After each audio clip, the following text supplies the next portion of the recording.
जे एई जो निर्वाचन रणनीति प्रस्तुत करथिले नरेंद्र मोदी एवं अमित शाह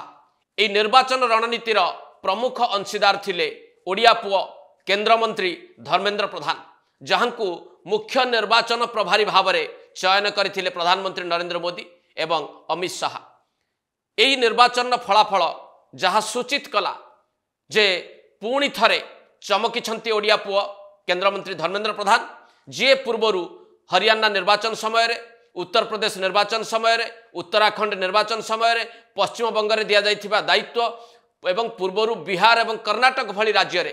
बेस गुरुत्वपूर्ण भूमिका निर्वाह करिसंती एवं दल को विजयर स्वाद चखैचंती। जो विश्वास स्थापन करथिले केंद्र मंत्री धर्मेंद्र प्रधान को उपरे प्रधानमंत्री नरेंद्र मोदी एवं अमित शाह